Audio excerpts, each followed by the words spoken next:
ऐसा है। आईआईटी में बच्चा को क्यों जाना चाहिए, क्यों माँ बाप अवेयर करे भाई आईआईटी में जाओ, क्यों? एक माहौल सबसे बड़ा, इन्वायरमेंट, एक्सपोजर, ये सब आईआईटी में जाके मिलता है, क्योंकि आईआईटी देश के उन सबसे बड़े संस्थानों में से हैं जहां आप अपने जो भी आपके ड्रीम है। मेरा भाई क्या करता था, कितनी देर पढ़ा करता है? अकेडमी के अलावा 4-5 घंटे बस। सबसे ज़्यादा एफर्ट्स किन के हैं? देखो, आपके हैं, बच्चों के हैं, या माँ बाप के हैं? कोई भी दुनिया का कोचिंग है, अगर आपको सिलेक्शन चाहिए तो 40% टीचर रहता है, 60% बच्चों का रहता है। बेबे अपा कितनी देर पढ़ी? सर कोई शेड्यूल फिक्स नहीं था, कोई टाइम फिक्स नहीं था, बस इतनी लापरवाह, मतलब टाइम टेबल ही नहीं बनाया। मतलब सर बनाए बट फॉलो नहीं हो पाते, क्योंकि हर डे एक जैसे नहीं होता। कभी टेस्ट आ गया तो फिर कुछ हट गया, तो हमेशा ये नहीं होता कि हम उसको टाइम टेबल। अच्छा, छोरे का सिलेक्शन होगा, कितनी खुशी लगा? उम्मीद थी कि नहीं थी? जब स्टार्टिंग किया जब तो इतना नहीं था, टारगेट इतना बड़ा चीज अचीव कर लेंगे, और जैसे जर्नी स्टार्ट हुई नो डाउट कि फिर एक रेची में आ गया था भाई हो सकता है। तो यहाँ पे पढ़ाई कैसी हुआ है? अच्छी है। मैं फीस भर दी? 10th क्लास से मैं यहीं पढ़ रही हूँ। अच्छा, 10th से यहीं पे पढ़ रही? अभी मैं +1 में हूँ। ओके। तो भाई सारे भाइयों ने भाई मेरी राम राम। मैं जगदीप शर्मा, स्टेप अप जे सर यूट्यूब चैनल पर आपका स्वागत करता हूँ। इस टाइम जींद में हूँ, और जींद में भाई अपने घर के आसपास में हूँ, और पहली बार जींद में मेरे घर के आसपास वीडियो बनाते टाइम थोड़ी सी हेजिटेशन फील हुआ है। पहली बार ऐसा क्यों है पता नहीं। तो यहाँ पे मेरी छोटी छोटी बहनें भी हैं, मेरे भाई भी हैं, स्टाफ भी है। फाल्कन एकेडमी है यह, जींद में हुडा ग्राउंड में, और यहाँ का एक रिज़ल्ट आया है आईआईटी का, मेंस का और एडवांस का। अब वो क्या चीज़ है क्या नहीं, यहाँ पे सर से बात करेंगे। बच्चों का सिलेक्शन हुआ है, तो मैं चाहूँगा कि जो मेरे छोटे छोटे भाई बहन का सिलेक्शन हुआ है, एक बार ये आ जाए। आ जाओ भाई, आ जाओ आ जाओ। ये बिरानी राम राम बोलूँ कि हेलो हाय बोलूँ? बिरानी भाई, भाई राम राम। राम राम भाई। राम राम भाई। राम राम। बेबे Ram Ram. Ram Ram. Good afternoon sir. अच्छा, गुड आफ्टरनून बोलना था। थोड़ा सा भाई इधर आ जा, बेबे इधर आ जा। अच्छा, मैं चाहूँगा कि यहाँ का जो स्टाफ है, हमारे सर हैं, मैं भी एक बार प्लीज़ आ जाएं सर। 1:33। Good afternoon. हाँ, good afternoon sir. Good afternoon sir, नमस्कार। गुड आफ्टरनून नमस्ते sir. Rajat sir. Rajat sir, good afternoon. Good afternoon sir. Good afternoon. कैसे हैं सर? बहुत बढ़िया sir. Good afternoon ji. Good afternoon sir. थोड़ी सी इंग्लिश ज़्यादा बोल ली मैंने, तो सर एनर्जी सारी गुड आफ्टरनून में लगी मेरी। अंग्रेजी खत्म होगी सारी। तो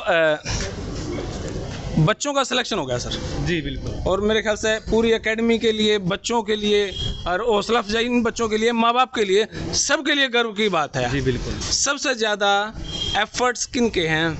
देखो, आपके हैं, बच्चों के हैं, या माँ बाप के? कोई भी दुनिया का कोचिंग है, अगर आपको सिलेक्शन चाहिए तो 40% टीचर रहता है, 60% बच्चों का रहता है। ठीक है, सबसे बड़ा जो बैक हैंड रहता है वो रहता है पेरेंट्स का, क्योंकि जो ये फेज है कोचिंग का, 2 ईयर प्रोग्राम है।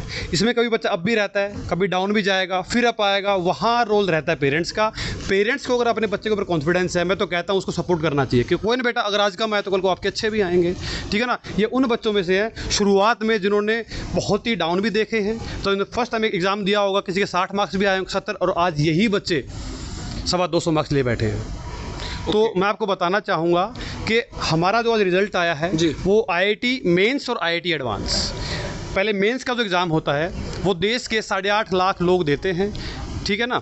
उसमें जो बच्चे क्वालिफाई होते हैं, टॉप 1.5 लाख, वो लोग क्वालिफाई होते हैं एडवांस के लिए। ठीक है। तो उनमें से इन बच्चों का रैंक, जैसे हमारे पास यशवर्धन है, 687 इसका जो स्कोर आया है, रैंक आया है जो इसका 8.5 लाख बच्चों में से ऑल इंडिया रैंक है। ऑल इंडिया रैंक है ये, 687 रैंक इसका आया है। ये हमारे जींद के लिए, हमारे हरियाणा के लिए, हमारे देश के लिए, और स्पेशली उन पेरेंट्स के लिए जिन लोगों ने हमारे ऊपर भरोसा किया। हम यहाँ नए थे, और कोई भी आदमी नया आता है तो इजीली कोई भरोसा नहीं करता। अब यहाँ कुलदीप जी बैठे होंगे, ठीक है ना, वो सबसे एक्टिव पेरेंट्स हैं जो हमारे, ठीक है ना। तो जसवंत जी बैठे हैं। इन लोगों ने मेरे से यही पूछा कि सर कैसे विश्वास कर लें कि आप यहाँ टिकोगे। ऊपर से लॉकडाउन आ गया कि सर आप तो भागोगे, मान लिया आप अच्छी फैकल्टी हो, हम कैसे विश्वास कर लें। लेकिन मैं इनका बहुत बड़ा शुक्रिया अदा करना चाहूँगा, इन लोगों ने हमारे ऊपर विश्वास बनाए रखा, जिसकी देन आज ये बच्चे हमारे सामने खड़े हैं। और एक गारंटी के साथ मैं कहता हूँ, आज ये अगर 3 है ना, तो कल को इनके 5 गुना स्ट्रेंथ होगी रिजल्ट के लिए।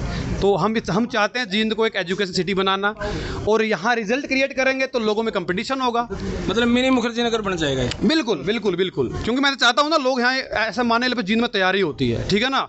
और जरूरी नहीं मैं रिजल्ट दूंगा, मैं चाहता हूँ और भी लोग रिजल्ट दें। फायदा किसको होगा? पेरेंट्स को और बच्चों को।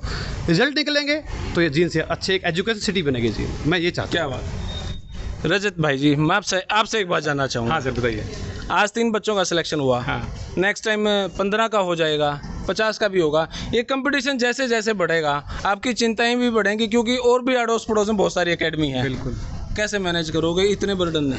देखिए, मैं पहले तो इस सवाल का भी जवाब दूंगा, लेकिन उससे पहले एक बात कहूँगा। जी आपने शुरुआत में एक बात कही थी कि बच्चों का सिलेक्शन हुआ है। जी, हम ये मानते हैं कि सिलेक्शन बच्चों का तो है ही, लेकिन उससे बड़ा सिलेक्शन हमारा एज अ टीचर और एज एन इंस्टीट्यूट हमारा सिलेक्शन हुआ ही है। क्योंकि अगर हम लोग इनको गाइडेंस देने के लिए पिछले 2 साल से हम लोग ऐसे ऐसे जगह से हम लोग उठ के आए हैं, अपने बहुत लाखों के पैकेज हम लोग छोड़ के आए हैं, इस शहर के लिए आए हैं, अपने लिए नहीं आए, इस शहर के लिए आए हैं, इन बच्चों के लिए आए हैं। और ये हमारा सिलेक्शन है। इस शहर ने हमें जगह दी है, ये रिज़ल्ट दे के इस शहर ने हमें एक्सेप्ट किया है कि हाँ हमारे अंदर वो जज्बा है, वो हमारे अंदर दम है कि हम हमारे बच्चे को अपने घर से निकले बगैर, बाहर निकले बगैर, पेरेंट्स की चिंताएं बढ़ाए बगैर सिलेक्शन दे सकते हैं। ये शहर ने हमें सेलेक्ट किया है सर। ओके। तो सर थोड़ा सा घुमा फिरा के क्वेश्चन आपसे कर लेता हूँ, फिर इनके पास आऊँगा, फिर मैं जो पीछे मेरी बेबे खड़ी हैं, ये भाई खड़े हैं, तब बतलाऊँगा। आपसे पूछ लेता हूँ, अगर कोई माँ बाप एकेडमी पे भेजे IIT के लिए, भाई यहाँ पे IIT बने हमारे बच्चे, तो आपकी ही एकेडमी पे क्यों? नहीं सर, पहले तो मैं सबसे पहले ये नहीं कहूँगा सिर्फ मेरी एकेडमी पे आ जाइए जी। राइट। हमारा जो क्राइटेरिया है, हम कहते हैं कि हमारे पास जो फैकल्टी है वो IITian है सारे। नरेंद्र सर IIT रोपर, रजत सर IIT दिल्ली, मैं खुद IIT खड़गपुर। ओके, ठीक है जी। तो मैं सिर्फ पेरेंट्स को ये विश्वास दिलाना चाहता हूँ कि आप आइए, क्लास लीजिए, उसके बाद आप डिसाइड करिए कि जींद में सबसे बेस्ट कौन है। ट्रायल क्लास मिलती है? एकदम सर, 2 दिन के लिए ट्रायल क्लास है। उसके 2 दिन के कोई पैसे वैसे? कोई पैसे नहीं है सर। ओके, फिर ठीक है। कोई भी बच्चा हो, XYZ कहीं का भी, वो डिसाइड कर ले। हमारे पास हमारा जो सिस्टम है सर, मैं पहले बात सिस्टम बता देता हूँ जी। जो भी कोचिंग इंस्टीट्यूट रन करती है, चाहे सीकर में है, चाहे कोटा में है, मैंने पढ़ाया है सर मुंबई में, मैंने पढ़ाया है सर दिल्ली में, ठीक है। तो उनका सारा सिस्टम है, टीचर मैं वहाँ पे भी था। सिस्टम क्या होता है कि you should have the proper material, IIT JEE NEET advance के मटेरियल हो आपके पास। हर 15 दिन के बाद टेस्टिंग हो, टेस्टिंग कैसी हो, जो उस लेवल की टेस्टिंग हो, ठीक है। उसके बाद जो टीचर्स आपके जो सिलेबस है एटलीस्ट 3-4 मंथ्स पहले कंप्लीट करें उसको, फिर रिवीजन स्टार्ट हो। अगर ये सिस्टम बन गया, हमने 2 साल लगाए सर इस सिस्टम को बनाने में। पहले हमारे पास कुछ भी नहीं था। We have started from minimum 4 to 5 students, 4 से 5 बच्चों के साथ स्टार्ट किया था। अगर 5 बच्चों के साथ आप 5-7 टीचर ज़्यादा थे, बच्चे कम थे। समझ लीजिए स्टार्टिंग, सिर्फ बैठे रहो तो शुरुआत ऐसी होती है सर। ओके। और आज हमारी स्ट्रेंथ करीब 90+ है, ठीक है सर। अभी 90+ है, फिर 270 भी हो सकती है, 300 भी होगी, 500 भी होगी, इतना स्टाफ बढ़ता रहेगा फिर सर देखिए, जो स्टूडेंट, अगर आपको रिजल्ट चाहिए इस फील्ड में, तो स्टूडेंट और जो टीचर का रेशियो होना चाहिए वो मिनिमम 40:2 या 50:1 होना चाहिए। हर 50 बच्चे पे एक टीचर या 40 बच्चे पे एक टीचर। अगर आप एक बैच में बैठाते हो जहाँ 250 बच्चे बैठे हुए हैं और एक टीचर है, वहाँ से सिलेक्शन वो 5 ही लोग देंगे आगे वाले, बाकी जो पीछे क्या करते हैं कोई नहीं देखता। लेकिन APG तो कहते हैं बैक बेंचर सबसे इंटेलिजेंट होते हैं। आप तो सही कह रहे हैं सर, बड़ा टिपिकल सा सवाल होता है। एकदम सर। देखिए, बैक बेंचर्स अच्छी बात है, लेकिन अगर बैक बेंचर्स अपने आप को इवॉल्व करता है टाइम के साथ, अपने आप को अपने डाउट्स टीचर तक पहुंचाता है, अगर सारे की हिम्मत रखता है, अप्रोच करना है सर। हमारे केमिस्ट्री में एक टर्म होती है काइनेटिक स्टेबिलिटी, थर्मोडायनेमिक स्टेबिलिटी।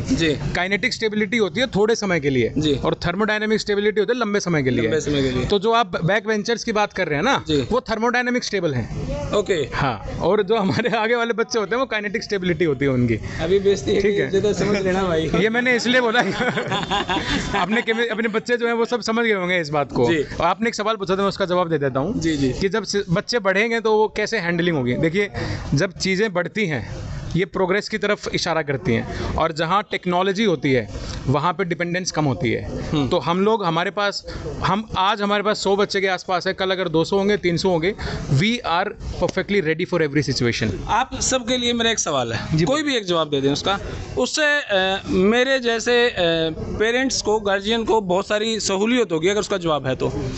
एक बच्चा जो 10th में 90% मार्क्स लाता है और एक बच्चा वो जिसके 40% मार्क्स आते हैं, 40% जिसके मार्क्स आते हैं उसके माँ बाप चाहो मेरा छोरा IIT कराए, दोनों को आप एक ही क्लास में बैठाओगे तो कैसे सिलेक्शन दिलवा पाओगे? देखो सर, बात ऐसी है कि जब भी कोई भी कोचिंग क्लास है जो वो शुरू होती है, जब वहाँ बच्चे आते हैं तो वहाँ 90+ वाले भी होते हैं, 80+ भी होगा, 70+, 60+ भी होगा, 40% में मानता हूँ नहीं होगा। आज तक का जो हमारा ऑब्जर्वेशन है। हाँ, मेरे वर्गा बाबू एक आधे धक्का कर ले। नहीं ठीक है, अच्छी बात है, धक्का करेंगे। तो मैं तो चाहता हूँ ना, जरूरी थोड़ी ना कि अगर वो 40% तब तक नहीं पढ़ा, क्या पता कब अंदर की आग निकल जाए बाहर और कब वो सिलेक्शन दे दे, ये कोई ज़रूरी नहीं होता। सारा का सारा खेल मेहनत का है। हाँ, इतना ज़रूर रहेगा कि हमारे जैसे हर 15 दिन में टेस्ट होते हैं, तो तीसरे चौथे 5वें टेस्ट तक हम उसको इतना इवॉल्व कर लेंगे, इतना उसको हम रीड कर लेंगे, हाँ क्या ये कर पाएगा या नहीं कर पाएगा। तो पेरेंट्स से फेस टू फेस बात करो कि सर ऐसा है, देखो अगर बच्चा मेहनत कर रहा है तो रिजल्ट क्यों नहीं आ रहा है। उसमें टीचर देखेगा, पेरेंट्स देखेगा, बच्चा देखेगा। अगर उसकी कोई ऐसी दिक्कत है कि वो पढ़ नहीं पा रहा है, कॉन्सेप्चुअल है, कोई और दिक्कत है, वो टीचर से पूछ नहीं रहा है, डाउट्स नहीं ले रहा है, क्योंकि जो बच्चा डाउट्स नहीं लेता ना, वो कंपटीशन क्रैक करने में बहुत ही कम सक्षम होता है। ये बच्चे उसको बहुत अच्छे। एक आखिरी सा सवाल और मैं आपसे पूछ लेता हूँ, फिर मैं बच्चों के साथ थोड़ा सा इन्वॉल्व हो जाऊँगा। 2 दिन की ट्रायल होती है, वो ट्रायल होती है बच्चों के लिए, उनके माँ बाप खातर। ठीक है, माँ बाप ने चाहो कि मेरा बड़ा क्या समझ में आवे कि नहीं, छोरा भी सोचा कि भाई हाँ हमारे ठीक समझ में आवे कि नहीं। क्या वो ट्रायल टीचर भी सोच कर चलते हैं भाई इसका फ्यूचर इसी लाइन में है, ये और किसी फील्ड में ना जाए, इसी लाइन में रहे, या फिर यही सोच कर चलता है एक फीस और आगे? नहीं, नॉन मेडिकल और मेडिकल का इतना वाइड स्कोप है सर कि ज़रूरी नहीं है वो IIT और NIT नहीं गया तो उसका फ्यूचर ख़राब हो गया। ओके, बिल्कुल, क्योंकि नॉन मेडिकल एक ऐसी स्ट्रीम है जिसके अंदर आप किसी भी फील्ड में जा सकते हो। आप MBA कर सकते हो, कैट करते हैं लोग, हमारे साथ के बहुत सारे ऐसे लोग थे जो BSc के बाद कैट करके MBA करके आज वो अपना सेटल्ड हैं। बहुत सारे ऐसे लोग भी जो UPSC करते हैं। बिल्कुल, तो ऐसा कुछ नहीं है। लेकिन हाँ, मैं ये कहना चाहता हूँ कि जो मेडिकल और नॉन मेडिकल, जो IIT जो आपको सिखाता है, सिर्फ सिखाता है सिटिंग 8 घंटे, 10 घंटे, 12 घंटे, 16 घंटे, यही आपको फ्यूचर में जो भी आप बनना चाहोगे बनाएगा। दैट्स हर बात का ही जवाब। हमारे आज हम इन बच्चों के गुरु हैं, तो हमारे भी गुरु हुआ करते थे एक टाइम पे जी, उनसे हम आज भी कांटेक्ट में हैं। तो वो लोगों ने हमें एक ही बात सिखाई थी कि किसी भी एग्ज़ाम को क्रैक करने के लिए मेहनत तो चाहिए चाहिए, लेकिन सबसे ज़्यादा ज़रूरी है उस एग्ज़ाम को क्रैक करने का एटीट्यूड। तो IIT JEE और नीट की परीक्षा एक स्टूडेंट के अंदर एटीट्यूड डेवलप करता है, एक अपना एक जज्बा अंदर का डेवलप करता है कि मैं इस एग्ज़ाम के लेकर तैयारी कर रहा हूँ। आप देखिए, आप फैक्ट उठा के देखिए, आप लगभग 70 से 80% लोग जो आज IAS IPS हैं, HCS हैं, वो सभी IIT और NIT के पास आउट लोग हैं, डॉक्टर किए हुए लोग हैं, डॉक्टरी किए हुए लोग हैं। तो ये सभी ये कहाँ से आता है, ये सिटिंग कहाँ से आती है? UPSC निकालना, लोग टॉप कर करके भी इंटरव्यू आउट हो जाते हैं। क्यों हो जाते हैं? क्योंकि वो उनको जो इंटरव्यूअर्स होते हैं उनको दिखता है कि इसका एटीट्यूड नहीं है, वो UPSC वाला, वो IAS वाला एटीट्यूड नहीं। जब चाल, वो बोलते हैं ना कि गाने वाले की पहली लाइन में पता चल जाता है कि आगे गाएगा कैसा। तो ये वो पहली लाइन है जो 11वीं 12वीं की तैयारी होती है, कि यहीं से पता चल जाएगा कि आगे बस। ओके, हाँ, तो मेरे भाइयों से बात कर लेता हूँ। अच्छा, गुड आफ्टरनून से शुरुआत थी हमारी। तो आपका जो टेस्ट हुआ है, ये कितने % मार्क्स आए आपके इसमें? इसमें 50% आए। 50% मार्क्स? 30% मार्क्स आए। कौन से टेस्ट में? नीट में? हाँ। 613 मार्क्स है मेरे। पता नहीं है प्रेस हो रही है कि नहीं हो रही है, साइलेंट किलर है। सच्चाई है, जब आपके सामने नहीं बोल रहा है तो क्लास में क्या बोलेगा? हाँ, मैं वही सोच रहा हूँ। जोक मार के भी हंसता नहीं है ये। सुरेंद्र शर्मा है, हास्य कलाकार। अच्छा बेबे, यहाँ पे क्या स्पेशल लिखा? और कहीं अकेडमी में गई? सर मैंने तो बहुत सारे ड्रॉप्स लिए हैं, तो फिर मैंने बहुत सारी जगह गई हूँ, और मेरे हिसाब से कोई भी एक स्पेशल ऐसा नहीं होता कि ये बेस्ट है या ये वर्स्ट है। ये तो अपने ऊपर डिपेंड करता है कि हम उस चीज़ को फॉलो करते हैं या नहीं करते हैं। तो मतलब ये सब अपने ऊपर है, हमारे पेरेंट्स के, हमारे डेडिकेशन वगैरह पे। तो बेस्ट ऐसी या फिर टीचर का कोई डेडिकेशन नहीं है ना, पेरेंट्स का खुद का ही? नहीं, मतलब टीचर्स का तो टीचर्स का, पेरेंट्स का और हमारा फ्रेंड्स का, सब लोगों का ही रहता है कंट्रीब्यूशन। तो थैंक यू। कुछ मेरी बहन खड़ी यहाँ पे। Good afternoon. गुड आफ्टरनून, है ना? ये बेबे नून है ना? ठीक है। तो यहाँ पे पढ़ाई कैसी हुआ है? अच्छी है। मैं फीस भर दी? 10th क्लास से मैं यहीं पढ़ रही हूँ। अच्छा, 10th से यहीं पे पढ़ रही? अभी मैं +1 में हूँ। ओके, पढ़ाई कैसी हो रही है लड्डू यहाँ पे? अच्छी हो रही है सर। बढ़िया हुआ है? ठीक पढ़ा हुआ है? कोई समस्या जो अभी तक ये सॉर्ट आउट ना कर पाए हो? नहीं। सारी ठीक पढ़ा हुए हैं? बिल्कुल। ओके। कुछ मेरे भाई पीछे भी खड़े हैं, इनके माँ बाप कहाँ हैं जी? एक बार उनसे मैं बात कर लेता। पढ़ाई कैसी हो गई यहाँ पर? अच्छी होती है बहुत। यही बात करनी पड़ेगी, हम लोग तो कुछ कर नहीं सकते। अच्छी होती है। तुम दोनों ज़्यादा पढ़ा करो। नहीं तो अच्छा, पता नहीं, ऐसा लग रहा है। ओके, तो माँ बाप हैं इन बच्चों के, उनसे हम बात कर लेते हैं। भाई साहब राम राम। राम भाई। और जी कैसे हो आप? बहुत बढ़िया सर जी। अच्छा, किन में से किन के हो आप? मेरा बेटे का नाम रेहान है। रेहान आ गया हो। रेहान कहाँ गया? ये यशवर्धन के फादर। रेहान आ गया। यशवर्धन के। आओ जी सर, नमस्कार जी। नमस्कार। और जी कैसे हैं आप? बहुत बढ़िया। अच्छा, छोरे का सिलेक्शन होगा, कितनी खुशी लगा? उम्मीद थी कि नहीं थी? जब स्टार्टिंग किया जब तो इतना नहीं था, टारगेट इतना बड़ा चीज अचीव कर लेंगे। और जैसे जर्नी स्टार्ट हुई, नो डाउट कि फिर एक रेची में आ गया था, भाई हो सकता है। आपका छोरा पहले तो होशियार था, मास्टर बढ़िया थे। एक ऑप्शन देखो, सबका कंट्रीब्यूशन अपना होता है भाई। एकदम कोई बच्चा एकदम वो नहीं हो सकता। वो फाउंडेशन तो आपकी होनी चाहिए अप टू 10th तक। उसके बाद फिर जो पॉलिश करने का काम है, मोटिवेशन का काम है, एक जर्नी को आगे ले जाने का काम है, वो टीचर्स के बगैर नहीं हो सकता। माँ बाप के लिए क्या मुश्किलात थी? माँ बाप के लिए मुश्किल ये है कि कुछ फेज इस टाइप में आते हैं कि बच्चा है ना अपनी प्रॉब्लम से ना शेयर नहीं कर पाता। वो देखते हैं कि बच्चा गुमसुम सा है, भाई नहीं हो पा रहा, तो कई बार बच्चा इस टाइप में थोड़ा सा वो कहना लो फील करता है। बेटे के साथ ऐसा हुआ? हाँ, होता है, सबके साथ हो सकता है। तो फिर वो आपने कैसे पकड़ा भाई? हाँ, इसके मन में कुछ तो बता नहीं नहीं नहीं, रहा। बस वो है कि वो उसको थोड़ा सा उससे बात करो, आप उसके साथ टाइम स्पेंड करो, थोड़ा मोटिव। वो मान ले वो कह रहा है भाई नहीं हो पा रहा, तो उसको कह रहे ठीक है भाई छोड़ दे उसको, हम कहीं और टॉपिक पे चलते हैं, या कोई और बाहर घूमने चलते हैं, या थोड़ी देर खेल ही लेते हैं उसके साथ। तो ये खेलता मिलता नहीं था क्या? नहीं, खेलता है, ऐसी बात नहीं। अच्छा, यूट्यूब पे खेलता फुटबॉल ही? हाँ, यूट्यूब पे तो बहुत अच्छा खेलता है, ये मिली मिलियटी खेलता, पर ये है कि चलो अब तो जैसे हो गया सिलेक्शन, अच्छी हो बात। गया तो कोई बात नहीं। अब वो अब बातें पिछली गलतियां माफ है इसकी? हाँ बिल्कुल, नो डाउट, इसमें कोई शक की बात पिटाई शिटाई भी आप कर देते थे भाई, तू पढ़ता नहीं? तेरा नहीं। कोई selection पिटाई हुआ शिटाई है? का तो देखो, मैं तो किसी पेरेंट्स को नहीं चाहूँगा कि पिटाई करे, क्योंकि बच्चा आज के समय में ना अपने आप में ही समझदार है। मैंने नहीं, कई बार ऐसा लगा भी दादा मेरे बाबू ने पिटाया था, बाबू नहीं, हमें वो पिटाया, समय था, पिटाया। वो समय अलग था, अब समय चेंज हो चुका अब टीचर थोड़ा सा एजुकेशन पॉलिसी अलग टाइप की आ गई सर मेरे जी ख्याल से। बिल्कुल बिल्कुल। है ना, वो पिटाई की ये फिजिकल जो असॉल्ट होता था वो अब नहीं है। हाँ। तो प्यार की मार से ज़्यादा बड़ी मार कुछ नहीं हो कोई ट्रिक ऐसी आई है, या माँ बाप के डर से टीचर नहीं पिटता? सकती। नहीं, माहौल चेंज हो चुका। माहौल ही सारा माहौल बदल गया। ओके, तो आओ जी। राम राम जी। राम राम जी। ओह, ये तो ठीक से लगे। और ठीक ठाक जी? हाँ बिल्कुल ठीक अच्छा, है। छोरे यो छोरा अपना है ना? हाँ जी, ये अपना। तो इतना सीरियस रहो, हंसता बोलता बतलाता कौन किसे गला, खेलता कौन हो? ये जी खेलता है, काम में लगा रहता जी, या तो पढ़ाई का या घर का काम लेते से। जड़ को चक्रो मैच पे आई खेत में मंगवा लिया, इस तरह का काम इससे लेते रहते हैं। खींच के रखो घर में भी हम इसने। तो ठाली नहीं छोड़ा है हमने। और इतना हमने ये उम्मीद नहीं थी इसे हम इसको पाट देगा यू। यहाँ इसका मतलब सहयोग पूरा तय दलता इस विषय पर दे नहीं रखा था। मैं घर का काम भी करता रहा, ये भी करता रहा। वाह जी वाह, ये बड़ी खुशी की बात है। बेबे अपने साथ कौन आया है? कहाँ है? कहाँ बैठे हैं?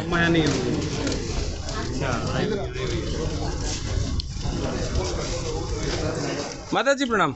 नमस्ते सर, आप सभी को। और ठीक हो जी? जी बढ़िया। अच्छा, लड़की का पेपर क्लियर होगा, कितनी खुशी है इस बात की? काफ़ी खुशी है, बच्चे की मेहनत, टीचर्स का सपोर्ट, आज आपके सामने खड़े हैं बच्चे। जो एकेडमी पे फीस दी थी वो पूरी होगी? जी। खुशी है उस बात बहुत की? काफ़ी। अच्छा, कभी ऐसा लगा कि भाई बेटी का पेपर क्लियर नहीं होगा, आपने डांटा होगा इसको कभी ऐसा? नहीं, कभी लड़की ने हिम्मत नहीं हारी। टीचर्स का काफ़ी इसमें सहयोग रहा, और मम्मी पापा का भी, सबका ही। आज बच्चे आपके सामने हैं। क्या बात। तो अब कभी मेहनत जी कभी इसने हिम्मत नहीं हारी, और टीचर्स का सबका सपोर्ट रहा। कॉन्फिडेंस था इसमें? जी। चलो, बहुत बहुत धन्यवाद। राम राम सर, मेरा बच्चा यहाँ पर पढ़ता है, 2 बच्चे हैं, एक मेरा दोस्त का लड़का भी यही है। अच्छा।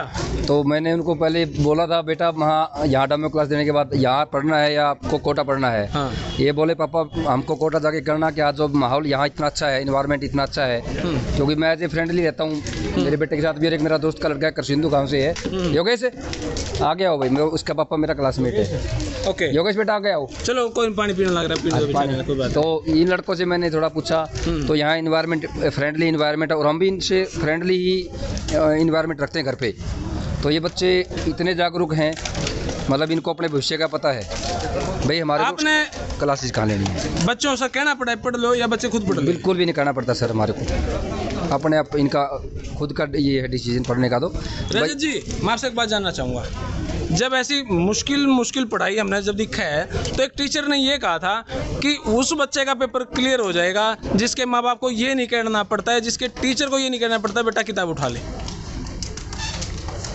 नहीं, वो तो देखिए सब बच्चों का पोटेंशियल अलग अलग है, तो हम सभी बच्चों को एक तराजू में नहीं आंक सकते। तो कुछ बच्चे ऐसे होते हैं जिनको कॉन्टिन्यूस पुश करना पड़ता है।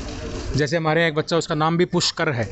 अच्छा, तो हम उसको पुश करते रहते हैं। ओके हाँ। चलो हम नहीं बुलाएंगे तो, उसको, कोई बात नहीं। तो ऐसे ही हर एक बच्चे को अलग अलग लेवल पे पुश करना होता है। किसी को मोटिवेशनल थोड़ा बातें बोलनी पड़ती है, किसी के घर पे भी काउंसलिंग करनी पड़ती है, पेरेंट्स की भी काउंसलिंग करनी पड़ती है। तो चिंता करता ही है, साथ साथ पेरेंट्स भी चिंता करते हैं, तो हमारी मेहनत डबल हो जाती है। आपकी स्टेटमेंट काफ़ी मेरे को सही लगी। जिस बच्चे को मतलब बोलना नहीं पड़ता ना जी पढ़ने के लिए, वो बच्चा हमेशा सिलेक्शन देता ही है। मतलब हमेशा नहीं बोल सकता मैं, देखो 100% एफिशिएंसी किसी की भी नहीं होती, लेकिन हाँ मोस्टली बच्चे सिलेक्शन देते हैं सर। तो सर मेरी लास्ट लाइन थी, अब की बार बच्चे यहाँ पर 3 हैं, अगली बार आपको यहाँ 15 बच्चे मिलेंगे आपको यहाँ। तो भाई ये सारी बातचीत जो मेरे दिमाग में थी, पेरेंट्स के सवाल भी थे और बालका की बात भी थी भी, और सारे इस वीडियो ने देख सकें क्योंकि लॉजिकल सारी बातें थी। अब कोई कुछ और बच्चा कुछ बताना चाहेगा क्या इस एकेडमी के बारे में? देख लो, अगर ज़्यादा बढ़िया बोल दो कि फीस कम हो उसका है। ओके, तो भाई फिलहाल यह वीडियो है इतनी। आपने वीडियो किसी लगी कमेंट बॉक्स में अपनी राय दें। तो एक दो नारा लगा ले मैं भारत माता की, या उसमें कुछ गुड आफ्टरनून हुआ है नहीं होंगे ना? भारत माता की स्वाद नहीं आया यार, थोड़ा सा और जोर से बोलना है। भारत माता की भाई, पढ़ाई में ज़्यादा दिमाग है, जय में थोड़ा कम है। तो यह वीडियो अपनी राय कमेंट बॉक्स में जरूर दें। तब तक के लिए धन्यवाद। जय हिंद, भारत माता की जय।